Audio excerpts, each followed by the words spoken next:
Welcome to my show. I'm Barrie-Louise Switzen. The Woman's Connection is a program about events shaping women's lives and helping one gain authentic power. You've seen pictures, you've heard about it, you've read about it. Today we're going to visit with a woman who is actually there, and I am talking about Desert Storm. I'd like to introduce Christine Regan. Christine, thank you so much for joining me today. Thanks for having me. I want to hear about Desert Storm. What prompted you to go over there? Well, I'd been in the service for about 2 years already, and Desert Storm hit in August, and I'd been back about 3 months from my actual training where I learned how to do my job skill, which was an imagery analyst. And reading all the newspapers and just seeing and hearing so much about the people's sentiment were, and thinking about Vietnam, when you're starting to think about the idea of actually volunteering to go over to Desert Storm, a lot of things go through your head. I can imagine. Yeah. So I just really started thinking that I should go before someone who had a family and children, because I was single, and that I should go before any kind of draft was implemented. And also I just felt that I had something to offer, that I'd been trained, and I wanted to go in a sense. So you had high-level clearance from what I remember reading. Yeah, top secret clearance. Top secret. Yeah. So that made you say, okay, I'm really ready for all this action, or what? Yeah, well, there was an amount of that too, but I also wanted to go with people that I knew, and going with my unit was going to be much different than being activated maybe, say, a year later with a bunch of strangers that I didn't know. So there was more of a security in going with, like, the family that I knew in my unit. Some security. Yeah. Really? Yeah, but it was good. It was actually a really wonderful experience for me. Now, what made you volunteer to go into the service to begin with, before Desert Storm? Well, actually, when I got out of high school, I really wasn't into the whole, go off to college 4-year thing. I was actually looking into the Peace Corps, but you actually need a bachelor's degree to do that. And I was working in a restaurant, and there was a convention, and I started talking to some recruiters, and next thing you know, I joined. You joined? 6 years later. So you were in for 6 years. What did your family say to you when you said, guess what, Mom and Dad, I've joined the service? Well, it was really funny because my mother started to cry and actually asked me how she'd failed me and why she didn't love me, why I didn't love her, and that kind of thing. And my dad was really proud. And then once I did it and actually had the experience and traveled as much as I did, then my mother said, wow, that was a really good thing you did. But at the time, she was very upset. Would you recommend it to anybody to go into the service? I have mixed feelings about that, actually. For what reason? The reason is, when I went in, I was very kind of patriotic, naive, not knowing, that kind of a thing.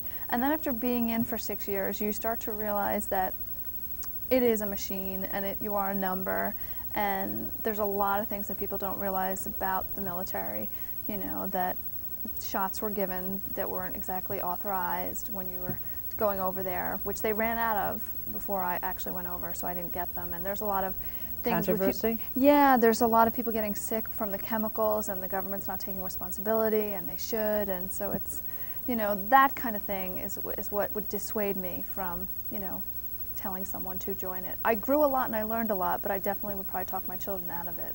What would you say was the biggest advantage to going over there? What was the thing that you learned the most? That you could probably translate into your everyday business, your next career? Well, I guess it's just, I prioritized my life. I started to really think about what was most important to me, the people that were most important to me, what I valued, those types of things. Because when you really don't know what's going to happen, and you're in that kind of situation where there's scuds coming in, and you start to really think about what's most important. And that was good, because I don't know if I'd have done that so soon. Now, how long after Saudi Arabia did you get out, Desert Storm? Did you come back to civilian life? Well, I was actually reserved, so I was doing it all at the same time. I actually kind of kept a pretty hectic schedule. I worked full-time in the business world, and then at night I put myself through business school, and then did the military at the same time. So at the end of 6 years, I had a 2-year associate's, a 4-year bachelor's, 6 years in business, and 4 years in the military. 6 years in the military. When did you have time to sleep? Well, I'm a little hyper, but I do like being very, very busy. I feel like I'm most productive when I'm doing 10 things and contemplating 10 more, Okay. What did you do after Desert Storm? And in the military, what did you decide to do? Well, after, in the military, what did I do after that? Like where I toured or what I did? Well, let's tour. Well, after I got back from Desert Storm, we actually went down and worked with the CIA in Washington, D.C., which was a very, very interesting experience. And then when I worked with our troops in Germany and some troops in California, so it was good. It was very, very good. It was, the way I did things, I really liked the fact that because I did work, school, and the military at the same time, I would learn concepts in school about, you know, how to run, you know, management or whatever, and I would see both how it worked in the business world and the military world and kind of get the best of both worlds. So I felt like I was learning so much more thoroughly. I'd really understand something and more quickly, because you kind of... Now, how do you feel that you applied this to what you're doing today? Well, I was always very disciplined. I would always, you know, if I had to do something, I would always get it done or whatever. But I think I'm much more strategic in my life, and that's both from the business and the military standpoints. You know, my business marketing skills teach me to, you know, really strategize and put together a plan for my career now, and the military is more like tactical, you know, day to day, what do I have to do to get where I want to go. So you're combining both the best of both worlds. Yeah, exactly. What are you doing today? I'm acting. All right. I've been acting down in New York City for about coming up on 2 years now. And you like that? That's your latest? I love it. Yeah, it's wonderful. It's really good. Well, between Desert Storm and your acting, you were doing something else. My trip to India. Okay, how did you wind up in India? Were you part of the military at that point? No. Actually, I was a Goodwill ambassador for the Rotary International. I went over with 4 other representatives, and we toured 14, 15 cities in 5 weeks, and we would live with families and go and visit with tribal villages and churches and community centers and government offices and everything and anything you could do in 5 weeks as a Goodwill ambassador. Now, was this a volunteer project also? Well, I applied for it. I sent in a letter of application, a letter of interest saying that I was interested in finding out about the program, and then you apply, you write a letter stating why you'd want to do it, and then you're interviewed by a panel of, I think it was 7 people that interviewed you to see if you would be a good applicant, you know, good Goodwill ambassador. Good candidate? Yeah, so I guess I passed. What would you say was the most rewarding part about going over there and doing this for 5 weeks? That's really tough because there were so many amazing experiences over there. Visiting with the tribal villages and seeing their whole, you know, their whole living style and everything like that. But also living with the families was very kind of interesting, and seeing the cultural differences between a home there and a home here, and what they assumed about me because I was a Western woman and what I assumed about them. Well, let's talk about that. What did they assume about you being a Western woman? Well, they were very interested in your romantic life and your, you know, kind of sexual practices and that kind of thing, you know, very... Were you quizzed by men or by women in this respect? Women. Really? Yeah, yeah. What was the most common question that they would ask you? Well, they assume that everyone is sleeping around, and that it's, you know, you don't love the people that you're with and that kind of thing, you know, whatever. That's what they said, you know, it was kind of an implied thing, and, you know, oh, well, you know, you just would sleep with someone before you got married, and I'm saying, well, what do you mean? You know, and they had arranged marriages, and I had thoughts about that, you know, and there are love marriages, and then there are the arranged marriages, you know, so. But stereotypes that they had about Westerners and I had about them, and they start to dissolve, and that's good. So you build common bridges by doing this. And you teach each other about their life and, you know, my life. Do you still communicate with some of these people? Yes, yes, I've still been. It was actually funny because I was writing to someone, and I met hundreds and hundreds of people over there, so I thought I was writing to this one 12-year-old boy, and then I got a photo back, and it was this 22-year-old good-looking guy. You know, it was kind of funny. I said, "Oh, you're not who I thought you were." That was good, though. Yeah. So you redirected your letters and changed the style, changed the tone. You know? Okay, I'm not writing to a 12-year-old. It was good, though. It was really, really amazing. There's a spiritual pulse about India that's just really beautiful. Well, I've never been, and the only place I really want to go is to see the Taj Mahal at full moon or moonlight. It's supposed to be absolutely magnificent. Well, we saw it almost at sunrise. I mean, not sunrise, but just very, very early in the morning, and it was just really breathtaking. We were all in awe, and that's really the word I'd have to use. We were just, yeah, it's amazing. Just, that's what I understand. Yeah. That was a true love story. Yeah. With the Taj Mahal. Talking about love and sex, and I'd like to deal with the storm a second. Okay. Did you find you had sexual harassment?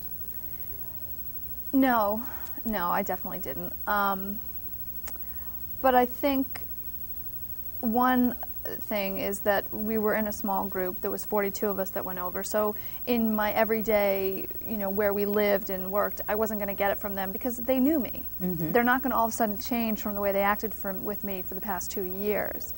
But there was some precautions they had to take when we were leaving and we were being flown up to Dhahran, one of the transport points. There was actually an order issued by our commanding officer that none of the females, because there was only 12 of us, were allowed to walk anywhere by themselves, because we were now with all the troops, the thousands of troops that had been in this, in the desert for months and months and months. So they were afraid that something might happen. So we had to go escorted by one of our other soldiers, male soldiers in the unit, if we went out walking or anything. And you felt protected at that point? Yeah, I mean, you don't, unless you're actually, I didn't feel any attack or any kind of nervousness, but that was just the issue. And looking back, I think it was probably a smart decision with the number of men that were at this particular point. Did you find that you had power struggles? You have that everywhere, definitely. You definitely have that everywhere. And there were definitely officers I respected and those that I didn't. And there were, sergeants and enlisted that I respected and didn't. So there's always that kind of power struggle, both in the office and the living area where we were living. Yeah, it was, it just blows my mind that somebody would volunteer to go over to combat, especially a woman. It's just so funny because I always looked at, it's really funny, but I just looked at the military as almost an extension of Girl Scouts. When I was in Girl Scouts I was in Girl Scouts for 6 years, and it's that kind of sisterhood, brotherhood kind of group participation that I like. And to me, it was just another group organization. Another extension? Yeah, just another extension, just kind of a little stricter and, that kind of a thing. And I loved both. I mean, it was great experiences. Okay, now you said that while you were in school, you were also in the reserve. Yeah. And you were getting the best of both worlds, yeah. Applying what you were learning. Yeah. How have you carried this forward in your career as far as acting goes? Well, before I actually moved to the city and pursued it full time, I did a lot of research. So I did the research while I was still working full time, doing the school and the military thing. I started reading books about it and kind of interviewing some other actors that I knew, just to try to make as few mistakes as possible and to achieve the greatest amount of results in the shortest period of time. And when I got down here and got settled, I sat down and put together a strategic business plan for my acting career, which within writing it, within 2 months, I achieved 75% of everything I'd set out to do and had a That's reset pretty goals. remarkable. Well, it's just, you set realistic goals, and I'm very, I'm definitely a to-do list writer. I definitely believe in setting long goals and short goals. So I sit down and write, 6 month, 1 year, 5 year, 10 year lifetime goals. And then as soon as you finish writing those, I would write down a to-do list of everything that I could think of that could get me one step closer to everything that I was looking to achieve. And it helps. Would you say that that is one of the key things between an actor or actress, a performer, who succeeds and who doesn't succeed? Absolutely, because I'm amazed, actually. I've talked to different actors down here who've been pursuing it for 10 years, and when I talk to them about different avenues and different venues to pursue their career and they don't know about it, I'm just shocked, because I can't imagine pursuing something for that period of time and not using absolutely every resource that you could to get where you want to go. Would you say it's because they don't have a business mind and they don't look at their career as a business? Yeah. And they'll say it too. They'll talk to you and they'll say, well, I just never think of those things, or I don't, but you have to, because you can't do the art until you have the job, and it's a business to get the job, It's a catch-22. Yeah, you have to do the business to do your art. So it's definitely a business. Who would you say has been the greatest influence in your life?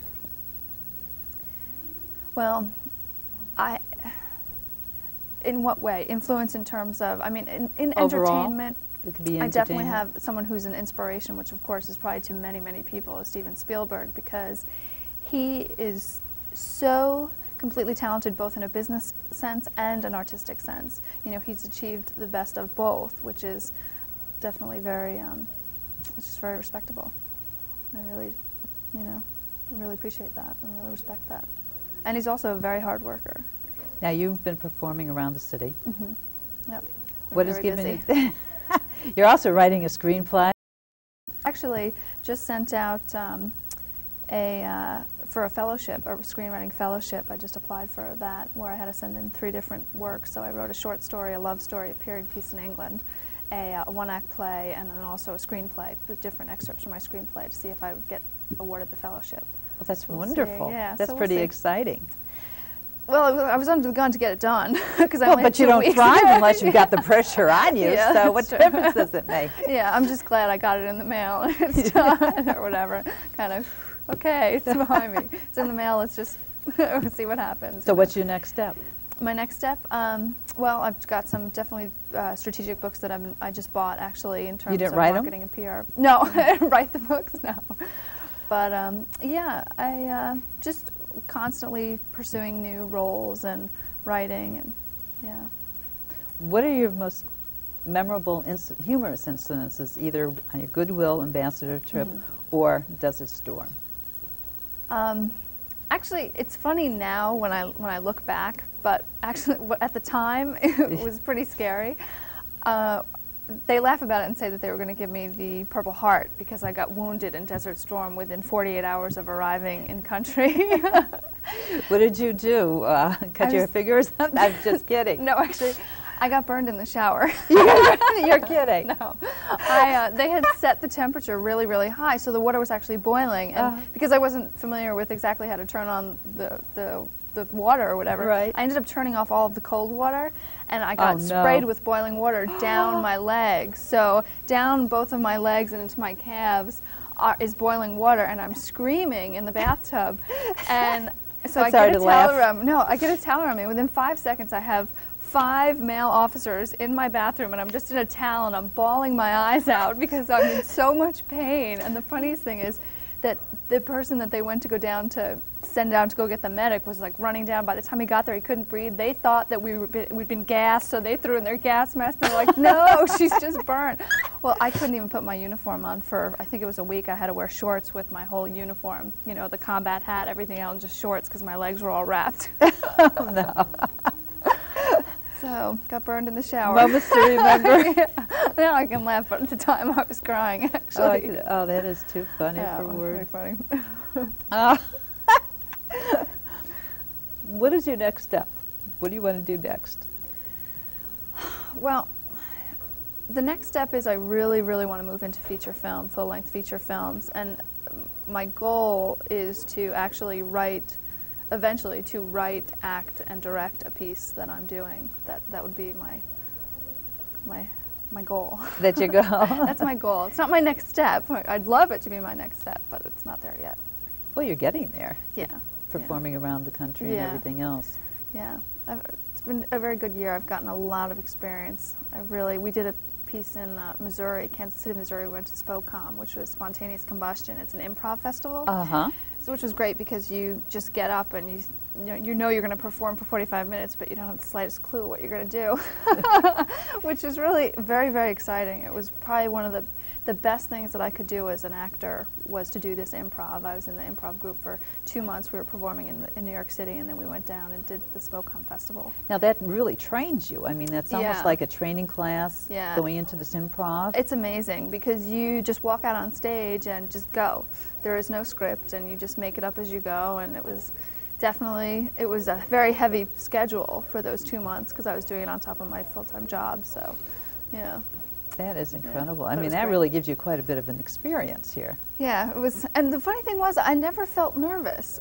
And I thought, well, you know, there's no script, I have no idea what I'm going to do, but why aren't I nervous? And I wasn't, because I just felt, you know, it's really, if you just have fun with it, it's not going to be wrong. You just go with it. What would you say are some of the key things for people who are speaking, who have to give presentations, when you're, because a lot of the skills that you've developed in improv would be carried over to public speaking.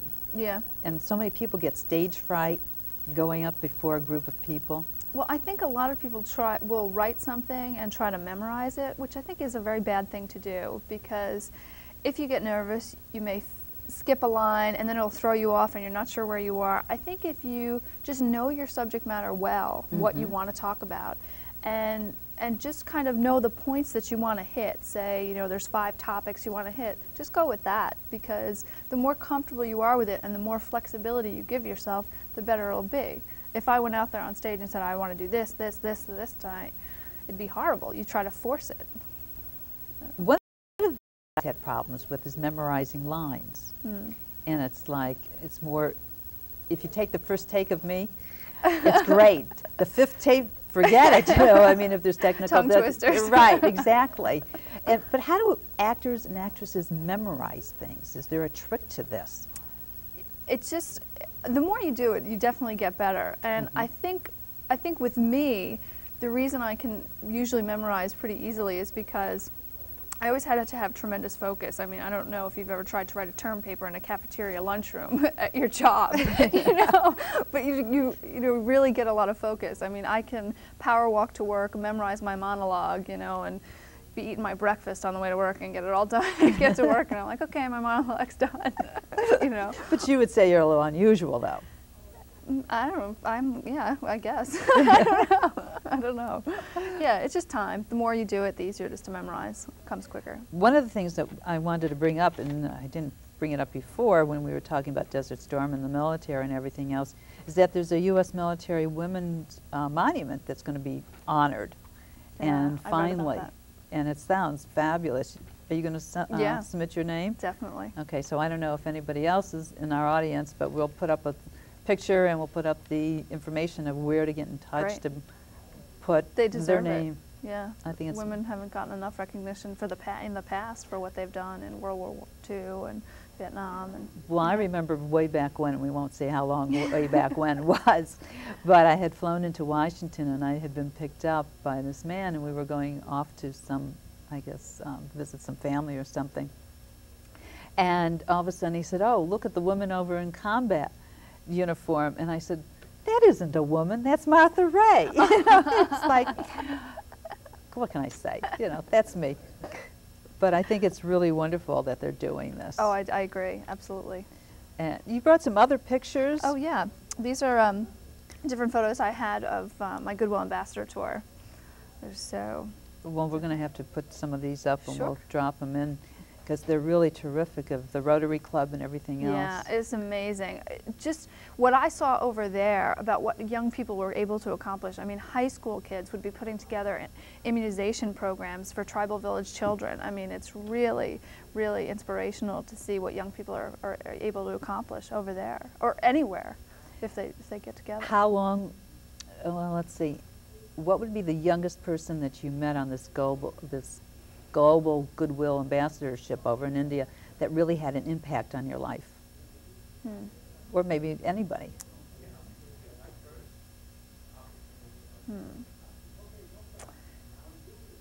There was actually, yeah, there was this family that I stayed with, and she was probably 45. She was a professor, and just the sweetest woman. She took me to her village that her ladies' auxiliary had adopted.